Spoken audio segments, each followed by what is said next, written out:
स्वास्तिका से बात करने के बाद गौतम ने फोन कट किया और अपने बराबर में बैठी हुई रिया की तरफ मुस्कुराते हुए देखा। उसने रिया को ऐसे दिखाने की कोशिश की जैसे सब कुछ ठीक हो। हालांकि बॉबी के बारे में सुनते ही गौतम के जहन में जल्द से जल्द उसे ढूंढ निकालने के ख्याल उमड़ने लगे थे।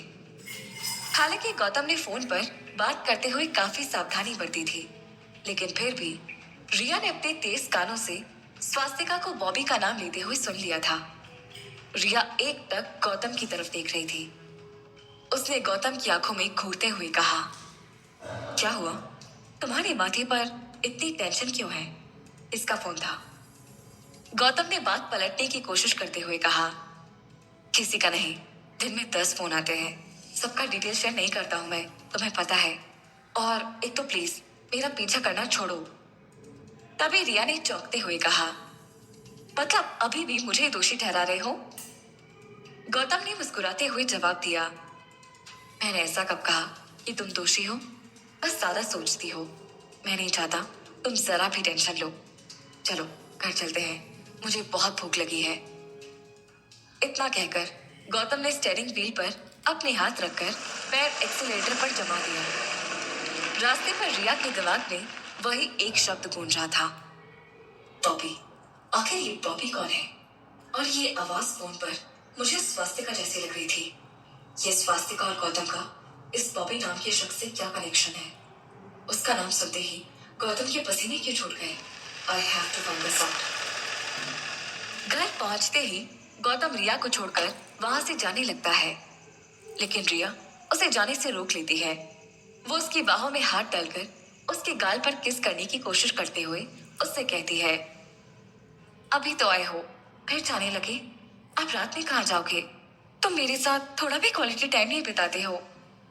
इस पर गौतम उसकी बाहें छुड़ाते हुए मुस्कुरा कर कहता है, मैं तो कहीं भी नहीं जा रहा।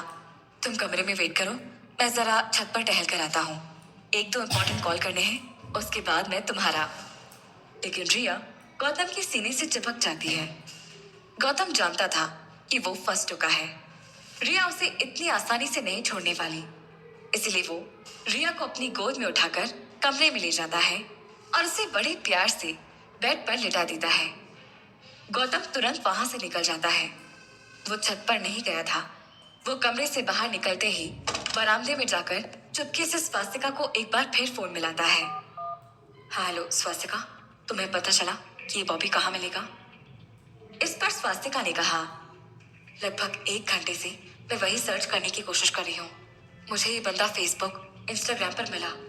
इंस्टा पर इसकी लड़कियों के साथ फोटोज देखकर ही पता चलता है कि ये बेहद अय्याश किस्म का इंसान है।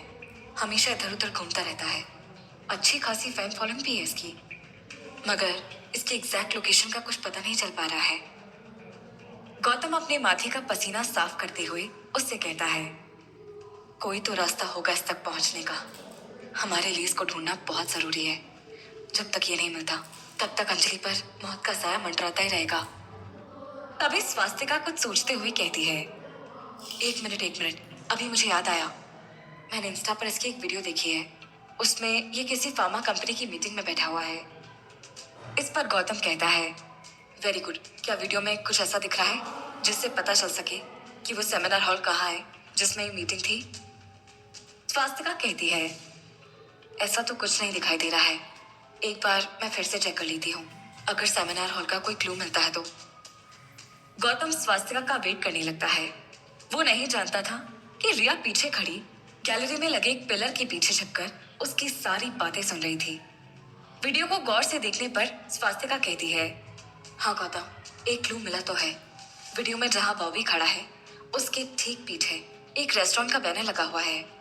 ये कोई ऐड है शायद इस रेस्टोरेंट का। ये सुनते ही गौतम पूरे जोश के साथ कहता है, यस, अब काम बन जाएगा। ये रेस्टोरेंट जरूर इस होटल के आसपास ही होगा। इस रेस्टोरेंट तक पहुंचने के बाद किसी न किसी तरह हम इस सेमिनार हॉल तक पहुंच जाएंगे। इतना कहकर गौतम फोन कट करता है और तुरंत घर से बाहर निकल जाता है। पिलर के पीछे खड़ी रिया कुछ ज्यादा समझ नहीं पाई थी। उसे सिर्फ 2 ही शब्द सुनाई दिए थे, रेस्टोरेंट और सेमिनार हॉल। बॉबी तक पहुंचने के लिए इतनी इंफॉर्मेशन रिया के लिए काफी नहीं थी। वो गुस्से में फ्रस्ट्रेट होकर प्रभाकरण को फोन मिलाकर उस पर अपना गुस्सा उतारती है। कहाँ हो तुम प्रभाकरण? प्रभाकरण इस समय अपने घर पर सो रहा था। वो अपनी आंखें मलते हुए कहता है, क्या हुआ मैडम जी, कम से कम चैन से सोने तो दिया करो। रिया अचानक जोर से चिल्लाती है, तुम्हें अपनी नींद की पड़ी है और यहाँ मेरा चैन सुकून उड़ गया है। यहाँ कुछ तो गड़बड़ चल रही है। स्वास्तिका और गौतम मिलकर किसी बॉबी नाम के आदमी की तलाश कर रहे हैं। इस आदमी का कोई ना कोई कनेक्शन जरूर अंजलि की पास्ट लाइफ और उसकी बीमारी से है। इस पर प्रभाकरण अपना सिर खुजाते हुए कहता है, रिया मैडम, आप अंजलि की टेंशन क्यों लेती हैं? आप क्यों उसकी पास्ट लाइफ में जा रही हैं?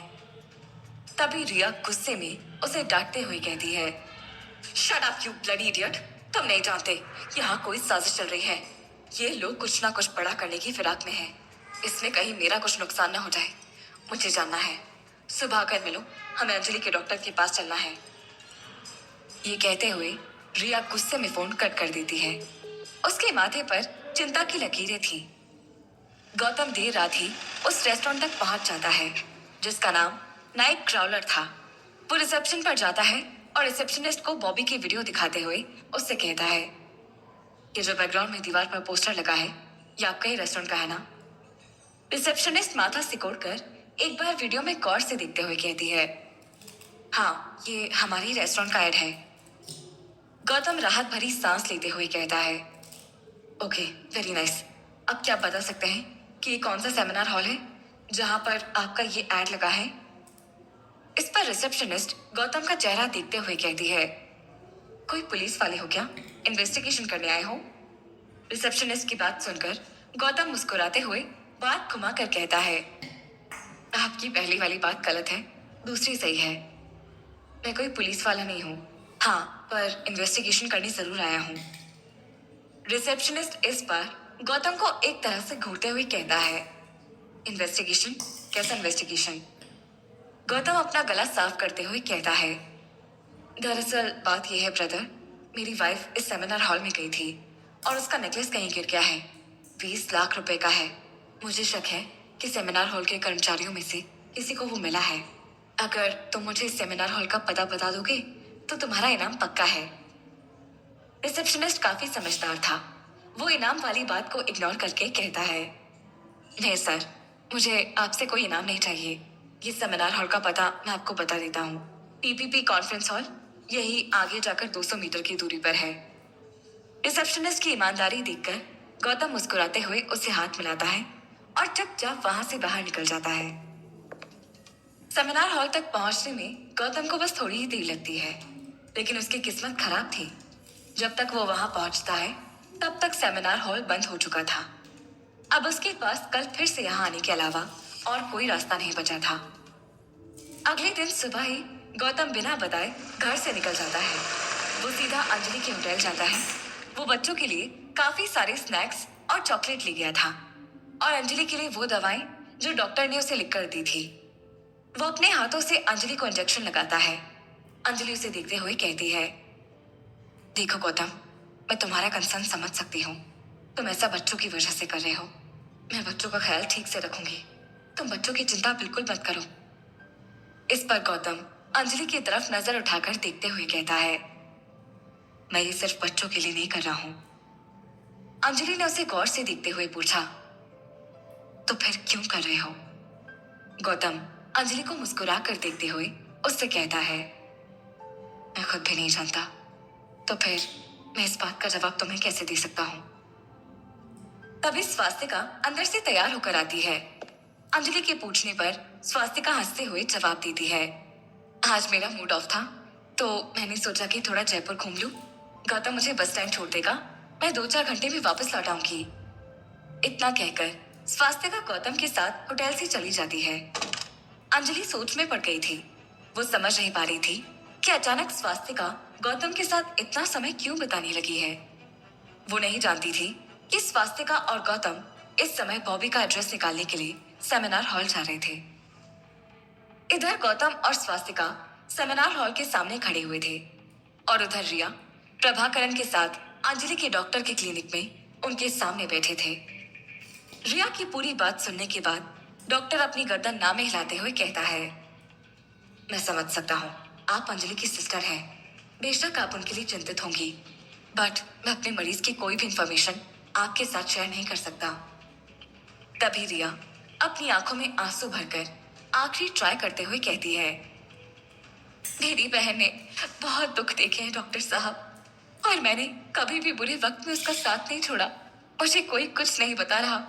मुझे जानने का पूरा हक है कि आप एक बहन से उसका हक छीन लेंगे डॉक्टर साहब। डॉक्टर बहुत शातिर था। दिन भर खूब यही रोना धोना देखता था। वो रिया की चालाकी समझ गया था। वो मुस्कुराते हुए कहता है, ओके ठीक है, मैं 1 मिनट मिस्टर गौतम को फोन कर लेता हूँ। उसके बाद मैं सारी डिटेल आपको शेयर कर दूंगा। गौतम का नाम सुनते ही रिया और प्रभाकरण दोनों अपनी सीट से खड़े हो जाते हैं। रिया अपने आंसू पोंछते हुए कहती है, नहीं रहने दीजिए, बस इतना ही काफी है। मैं समझ गई, आप नहीं दिखाने वाले। मैं इतनी सी बात के लिए अपने हस्बैंड को परेशान नहीं करना चाहती। जब वो घर आएंगे तो मैं खुद उनसे ही पूछ लूंगी। आज नहीं तो कल बता ही देंगे। रिया की नजर वहां खड़े डॉक्टर के असिस्टेंट पर पड़ती है। वो लगातार रिया की तरफ देख रहा था। रिया को उसे देखते ही ऐसा लगता है कि जैसे वो उसकी मदद करना चाहता है। फिलहाल वो चुपचाप बाहर निकल जाती है। बाहर आकर वो प्रभाकरण से कहती है, डॉक्टर के असिस्टेंट से कांटेक्ट करने की कोशिश करो। उधर सेमिनार हॉल का मैनेजर गौतम और स्वास्तिका को बताता है, देखिए मिस्टर गौतम, जो वीडियो आप मुझे दिखा रहे हैं, ये वीडियो पिछले हफ्ते की है। यहाँ डॉक्टरों की एक मीटिंग हुई थी और हम नहीं जानते कि वो किस तरह की मीटिंग थी। बड़े अजीब लोग थे। माइक का भी इस्तेमाल नहीं किया। हाँ, लेकिन ये जो मिस्टर वीडियो में है, इनको मैं जानता हूँ पर्सनली। अक्सर ये हमारा सेमिनार हॉल बुक करते हैं। गौतम को एक उम्मीद लगती है। वो पूछता है, क्या आप बता सकते हैं कि ये बंदा जिसका नाम बॉबी है कहाँ मिलेगा? मैनेजर कुछ सोचते हुए कहता है, हाँ यही पास में रस्तोगी कॉलोनी है, उसी में रहते हैं ये। वहाँ इनका एक छोटा सा ऑफिस भी है। वहाँ पर उनकी सेक्रेटरी लीजा आपको मिलेगी। वैसे आप इनसे क्यों मिलना चाहते हैं? कौन है आप लोग? इस पर स्वास्तिका कहती है, हम ड्रग कंट्रोल डिपार्टमेंट से आए हैं। काफी टाइम से हम इन्हें मिलने के लिए बुला रहे थे, लेकिन ये साहब गायब हो गए हैं, तो इसीलिए हम इन्हें ढूंढने निकले हैं। इसके बाद मैनेजर एक शब्द नहीं बोलता। इसके बाद दोनों बॉबी के ऑफिस पहुंचने के बाद उसकी सेक्रेटरी लीजा से मिलते हैं। लीजा के बात करने के अंदाज से ही पता चल गया था कि ये बॉबी जरूर ही कोई मिस्टीरियस काम करता है। वो आधी बातें बता रही थी और आधी छुपा रही थी। गौतम ने उसको काम डाउन करने के लिए कहा, देखिए, मैं मिस्टर बॉबी के साथ काफी टाइम से काम करता हूँ। वो मेरे और उनके बीच का सीक्रेट है कि हम क्या काम करते हैं। पिछली बार पुलिस की रेड की वजह से सारा काम बंद करना पड़ा था, इसीलिए हम कनेक्शन में नहीं हैं काफी टाइम से। मुझे बस इतना बता दीजिए कि बॉबी कहाँ है, मैं उनसे जाकर खुद ही मिल लूंगा। लीजा बड़े गौर से उनकी बात सुनती है, फिर एक लंबी गहरी सांस लेते हुए कहती है, ओके, मैं समझ गई, आप हमारे क्लाइंट हैं, मगर I am really sorry sir, अभी बॉबी सर आपसे नहीं मिल सकते। गौतम ने आश्चर्य से पूछा, क्यों क्यों नहीं मिल सकते? इस पर लीजा ठीक उसकी आंखों में देखते हुए कहती है, क्योंकि वो एक हफ्ते के टूर पर गोवा गए हैं। मोबाइल सोशल मीडिया सब बंद कर रखा है। 1 हफ्ते बाद ही आप उनसे मिल सकते हैं। गौतम पूछता है, ठीक है, लेकिन क्या आप हमें बता सकती हैं? इस पर लीजा गौतम की बात बीच में ही काट कर कहती है, एक ही सवाल बार बार मत पूछिए sir. Good bye, have a nice day sir, ma'am. Lisa उनके चेहरे पर दरवाजा बंद कर देती है। गौतम और स्वास्तिका एक दूसरे का चेहरा देखते रह जाते हैं। उधर गौतम बॉबी के नहीं मिलने से परेशान था। यहाँ बॉबी गोवा के होटल में नहा धोकर बस बाथरूम से निकला ही था। वो बाहर आते ही घड़ी चेक करता है और टाइम देखकर कहता है, अभी तक आए नहीं है। बॉबी को किसी का इंतजार है। वो कुछ ही देर में अपने कपड़े पहन लेता है। जब उसके दरवाजे पर दस्तक होती है, वो दरवाजा खोलता है और देखता है कि 3 लोग उसके सामने सूट बूट में खड़े हैं। उनके हाथ में एक एक अटैची है। बॉबी उन्हें अंदर आने को कहता है। वो तीनों तुरंत अंदर आते हैं। इनके बीच ज्यादा बात नहीं होती जब तक वो सभी सोफे पर बैठ नहीं जाते। इन्हें देखकर साफ समझ में आता है कि ये दोस्त तो नहीं है।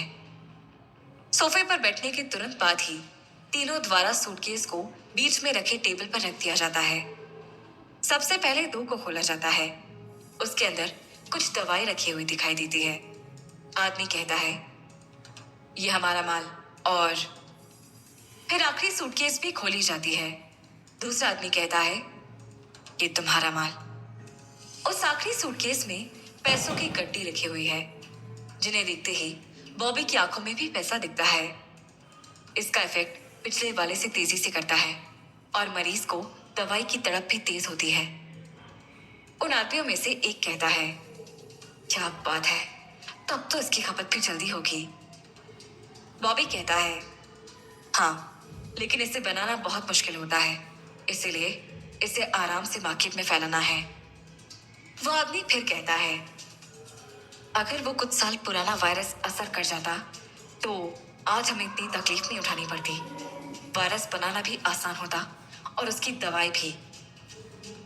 बॉबी किसी पुरानी बात को याद करते हुए कहता है, खैर जो भी हो, कोशिश करो कि वैसा वायरस दोबारा बन सके। इस पर वो सूट बूट वाला आदमी कहता है, वो हमारी बॉस देख लेंगे, तुम इनका ध्यान रखो, हम चलते हैं। वो दोनों अपना काम करके वहां से चले जाते हैं। बॉबी दरवाजा बंद करता है और फिर आकर पैसों को देखता है। अब एक दिन इस पैसे से ऐश, फिर अगले दिन वापस अपने शहर। ये कहकर बॉबी खुश हो ही रहा होता है कि उसका फोन बजता है। वो देखता है कोई नंबर है। आप किसकी आत्मा छटपटा रही है? कहते हुए वो फोन उठाकर हेलो कहता है। फोन की दूसरी तरफ से जो आवाज आती है वो गौतम की होती है। वो किसी तरह बॉबी का पर्सनल नंबर निकालने में सफल हो जाता है अपने सोर्सेस के जरिए। बॉबी को ये बात बिल्कुल भी पसंद नहीं आती। वो गौतम से बात करने में आनाकानी करता है, लेकिन किसी तरह 2 मिनट के लिए ही सही, लेकिन गौतम उसे बात करने के लिए मना लेता है। गौतम को बस यूं ही निपटाने के लिए बिना कोई दिलचस्पी लिए बॉबी उसकी बात सुनता है, लेकिन अचानक ही उसके बोले शब्द बॉबी को गंभीर करने लगते हैं। गौतम अंजलि की बीमारी की गंभीरता से बॉबी को अवगत कराता है। बॉबी को पता नहीं अचानक क्या होता है कि वो अंजलि की हालत के बारे में फिर से पूछता है। नाम क्या बताया अपने अपनी दोस्त का? बॉबी पूछता है, जैसे कुछ जानने की उत्सुकता उसके अंदर उबाल मार रही हो। अंजलि, गौतम जवाब देता है और बॉबी का चेहरा खिल जाता है। ठीक है, मैं तुम्हें थोड़ी देर में कॉल लगाता हूँ। ये बोलकर बॉबी ने फोन रख दिया और तुरंत ही दूसरा फोन मिलाता है। वो किसी को अपने रूम में बुलाता है। वो तीनों आदमी अंदर आते हैं। बॉबी उन्हें कुछ बताता है। ये बात सुन पहले तो उन तीनों को भी यकीन नहीं होता। फिर बीच में खड़ा आदमी एक फोन लगाता है। फोन लग जाने के बाद वो भी अपने बॉस को सारी चीजें समझाता है, जिसके बाद फोन बॉबी को दिया जाता है।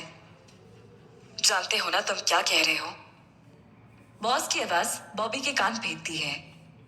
एकदम गंभीर होकर बॉबी कहता है, बिल्कुल बॉस। कुछ पलों तक शांति छाए रहने के बाद बॉस फिर से कहता है, ये वो हो सकती है, कंफर्म करना पड़ेगा। अब वैसे ही करो जैसा कहता हूं। बॉस कुछ समझाता है बॉबी को, जिसे सुनने के बाद बॉबी सिर हाँ में हिलाता है। ठीक है, ऐसे करता हूं बॉस। बॉबी बड़े ध्यान से सुनकर कहता है और बॉस फोन रख देता है। बॉबी फोन वापस उसी आदमी को दे देता है और तुरंत गौतम को रिटर्न कॉल करता है और कहता है, मिस्टर गौतम, मैं जल्दी आ जाऊंगा, लेकिन तब तक आप मरीज को यानी अंजलि को बाहर घुमाते रहिए, टहलने और ज्यादा से ज्यादा ताजा हवा खाने को कहिए, उनके लिए अच्छा होगा। गौतम ये सुन खुश हो जाता है और उसके कहे अनुसार करने की बात मान लेता है। बॉबी और उसका बॉस कोई खतरनाक और बड़ी खिचड़ी पका रहे थे, जो गौतम और अंजलि की जिंदगी में नया तूफान लाने वाली थी। लेकिन इस सब से बेखबर गौतम खुश हो जाता है। वो होटल अंजलि के पास वापस आता है और ये खुशखबरी स्वास्तिका को सुनाता है। वो भी बहुत खुश होती है और कहती है, ये तो बहुत बढ़िया बात है, तो आज का क्या प्लान है? गौतम कुछ सोचकर कहता है, पास ही में एक बड़ा सुंदर गार्डन है, वहां शाम को आज सारे घूमने जा सकते हैं, ठीक है? हाँ, अच्छा आइडिया है। स्वास्तिका कहती है और दोनों अंजलि के कमरे में जाते हैं। अंजलि, जो इस वक्त दोनों बच्चों के साथ वर्ड पजल खेल रही होती है, वो उन्हें देखती है। गौतम आकर शाम में बन रहे आउटिंग प्लान के बारे में बताता है। अंजलि भी घर में बैठी हुई खुद को और ज्यादा बीमार महसूस करने लगती है, इसलिए वो तुरंत मान जाती है। बच्चे भी खुश हो जाते हैं। गौतम शाम को आने की बात कहकर वहां से चला जाता है। अंजलि को गौतम और बच्चों के साथ बाहर जाने की बात सुनकर एक गुदगुदी सी होती है, लेकिन फिर वो अगले ही पल खुद को वास्तविकता की धरती पर लाती है और ज्यादा खुश होने से खुद को रोक लेती है। वंश और विवान के मन में शाम को जाने की बात को लेकर कोई अलग ही खुराफात मच रही है। वो कुछ सोचते से लग रहे थे। आंखों ही आंखों में उनके बीच कोई बात चलती है जिसे अंजलि देख नहीं पाती। गौतम जहां अंजलि को खुशियां देने और उसे उसकी पूरी जिंदगी देने के लिए जद्दोजहद कर रहा था, वहीं रिया अपनी बहन की जिंदगी में दुख लाने के तरीके ढूंढ रही थी। वो इस वक्त उसी अस्पताल के पार्किंग एरिया में थी जहां अंजलि को एडमिट किया गया था। एक दिन पहले रिया वहां दुत्कारी जा चुकी थी, लेकिन आज वो वहां से खाली हाथ नहीं लौटकर आने वाली थी। प्रभाकरन आगे की ड्राइविंग सीट पर बैठा था। रिया पीछे बैठी थी। वो अपनी घड़ी देखती है और प्रभाकरन को लताड़ कर कहती है, कब आएगा वो? बस आता ही होगा मैडम, कीप पेशेंस। वो बोल ही रहा होता है कि सामने से एक लड़का वार्ड बॉय के कपड़े में उनकी तरफ आ रहा होता है। वो इधर उधर देखकर सावधानी भी बरतता है। लीजिए, आ गया वो। वो ड्राइविंग सीट के ठीक दूसरी तरफ आकर दरवाजा खोलता है और झट से अंदर बैठता है। वो रिया को देख पहचान जाता है। आप तो कल आई थी ना? हाँ, कल कुछ ऐसा काम था जो हो नहीं पाया, लेकिन तुम शायद कर सकते हो। रिया कहती है, क्या काम है बोलो? वार्ड बॉय कहता है। रिया उस लड़के को अंजलि की रिपोर्ट लाकर देने को कहती है। ये सुनते ही वार्ड बॉय की हवा टाइट हो जाती है। अगर डॉक्टर को गलती से भी पता चला तो मेरी नौकरी चली जाएगी, और अगर हमें जो चाहिए वो दे दिया तो ये मिलेगा।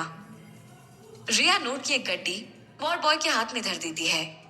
उस लड़के के चेहरे में चमक आ जाती है। सोच लो, ये केवल एडवांस है, काम कर दिया तो और भी दूंगी। रिया अपना लालच का पैमाना और बढ़ाती है। पैसों को देख और एक पल को सोचने का समय लेकर वो वार्ड बॉय कहता है, हाँ ठीक है, लेकिन मुझे कल तक का समय दो, मैं वो रिपोर्ट आपको यहीं ला कर दूंगा। ठीक है, सावधानी से, अगर पकड़े गए तो हम तुम्हें नहीं जानते।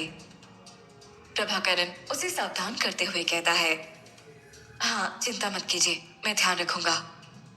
लड़का इतना कहता है और गाड़ी से उतर जाता है। वो जेब में पैसे रखकर वहां से चलता बनता है।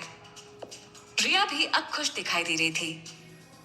कितने ही पर्दे कर लो मेरे सामने, मैं सारे के सारे फाड़ कर सच तक पहुंच जाऊंगी गौतम। वो मन ही मन सोचती है। दोपहर का समय अब जा रहा था और शाम का समय होने लगा था। गौतम एक अच्छे मूड में कपड़े पहने होटल पहुंच जाता है। वो देखता है कि बच्चे तैयार हैं, लेकिन स्वास्तिका और अंजलि अंदर कमरे में आपस में भिड़ी हुई हैं। क्या हुआ? गौतम वंश से पूछता है। मम्मा के चॉइस के कपड़े स्वास्तिका आंटी को पसंद नहीं आ रहे, वो उन्हें कोई और ड्रेस पहनने को कह रही हैं। वंश जवाब देता है तो विवान आगे की बात बताता है। इसी चक्कर में मम्मा अभी तक रेडी नहीं हुई। गौतम भी इस बात पर अपना सिर पीट लेता है। तभी कमरे के अंदर से पहले स्वास्तिका निकल कर आती है। वो अब संतुष्ट लग रही थी। उसके बाद अंदर से आती है अंजलि। वो स्वास्तिका के चुने हुए कपड़ों में बहुत ही सुंदर लगती है।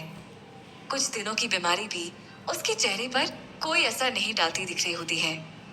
गौतम उसे देखता जा रहा है। उसकी नजर अंजलि पर से हट नहीं रही है। स्वास्तिका और बच्चे तो ये नोटिस करते हैं कि तभी अंजलि की भी नजर उस पर पड़ती है तो अंजलि शर्मा जाती है और नजरें झुका लेती है। तो गौतम खुद को संभालता है और आगे चलने के लिए कहता है। तभी स्वास्तिका को एक कॉल आता है। उसे फोन पर कोई जरूरी कॉन्फ्रेंस कॉल लेना होता है, बिजनेस से संबंधित। वो अपना जाना उसी वक्त कैंसिल करती है। अंजलि और गौतम समझ नहीं पाते, लेकिन प्लान तो कैंसिल नहीं किया जा सकता था, इसीलिए वो नीचे बढ़ते हैं। स्वास्तिका और बच्चे एक दूसरे को देखते हैं और स्वास्तिका आंख मारती है। क्या साफ समझ में आता है कि स्वास्तिका का ना जाना सोचा समझा प्लान था। पूरा परिवार उस उद्यान में पहुंच जाता है। उद्यान वाकई खूबसूरत था। यहाँ पानी के रंगीन फव्वारे थे, सुंदर सुंदर क्यारियां थी। बच्चे खुश होते हैं और उछलते हुए बच्चों के खेलने की जगह पर जाते हैं। अंजलि उनकी हड़बड़ी देख उनको रोकने के लिए आगे बढ़ती है कि जरा सा लड़खड़ाती है तो गौतम उसे पकड़ लेता है। यहाँ दोनों की नजरें टकरा जाती है, लेकिन अंजलि जल्द ही नजरें चुरा भी लेती है। बच्चों को खिलाने के साथ वो दोनों बच्चों के साथ खुद भी खेलते हैं और बच्चे बन जाते हैं। इसी में आपस में बटी हुई हंसी खुशी उन्हें और करीब होने का एहसास देती है। वो उन पलों में अपने पुराने बुरे दिन भूलते हुए से लगते हैं, लेकिन इन खुशियों के पल में किसी की नजर कड़ी हुई थी, ये उन्हें नहीं पता था। वहां आए लोगों में से कुछ ऐसे थे जो नहीं दिख रहे थे। उनकी नजर गौतम और अंजलि पर टिकी हुई होती है। वो उन दोनों की तस्वीरें खींचकर किसी नंबर पर भेजते हैं। वो तस्वीरें जहां जा रही थी वो था बॉबी का सेल फोन। वो अपने आदमियों को कहता है कि अंजलि की हरकत पर ध्यान रखो। फैमिली का क्वालिटी टाइम खत्म होने को आ रहा था। जैसे जैसे शाम ढलकर रात की ओर बढ़ रही होती है, गौतम और अंजलि गाड़ी की ओर बढ़ते हैं। वैसे तो गौतम ने ध्यान रखा हुआ था कि पास में ही कोई अस्पताल जरूर हो ताकि कोई दिक्कत ना हो, लेकिन अंजलि को उस शाम कोई खास तकलीफ नहीं होती। बस वो ज्यादा एक्टिव तरीके से बच्चों के साथ खेल नहीं पा रही थी। वो जल्दी थक रही थी। ये बात बॉबी तक भी पहुंचती है। वो होटल पहुंचते हैं, बच्चे सो जाते हैं और अंजलि को गुड नाइट कहकर गौतम भी वहां से निकल जाता है। लेकिन दूर से अंजलि पर नजर रखी जा रही होती है। अंजलि सुबह उठती है तो देखती है कि बच्चे अभी भी सो रहे हैं। वो अपने लिए ग्रीन टी बनाती है और उसे बाहर होटल के पार्क में पीने का विचार करती है। वो पार्क में ग्रीन टी के कप के साथ आती है। वो बड़े आराम से वहां बैठकर चाय का स्वाद ले रही होती है। तभी एक आदमी उसके पास आता है और कहता है, वहां जो बच्चा है वो आपका है क्या? कहते हुए वो अंजलि को वंश का हुलिया बताता है। अंजलि को अपने बच्चों की करामात का पता है, इसीलिए वो यही सोचकर पार्क के आगे बढ़कर सड़क के पास आती है कि कहीं वंश जल्दी उठकर बाहर सैर करने ना निकला हो। वो उस आदमी के साथ जाती है, लेकिन सड़क सुनसान है, बस कुछ गाड़ियां ही दिखती है। वो देखती है कि आदमी के दिखाए दिशा में कोई लड़का नहीं है। कहाँ है? वो पूछती है कि एक गाड़ी उसके सामने आती है और उसमें से दो आदमी उसे तुरंत अंदर खींच लेते हैं। अंजलि को गाड़ी में भरकर ले जाया जाता है। उसके मुंह को बंद कर दिया जाता है और ठीक उसी के बगल से गौतम की गाड़ी गुजरती है। वो अंजलि के रूम में पहुंचता है तो वो नहीं मिलती। होटल स्टाफ से पता चलता है कि एक आदमी के साथ पार्क में बात करते हुए वो बाहर निकली तो वो भी सड़क पर पहुंच जाता है। उसे नीचे कप टूटी दिखती है। वो कप पहचानता है और समझ जाता है कि कोई अनहोनी हो चुकी है।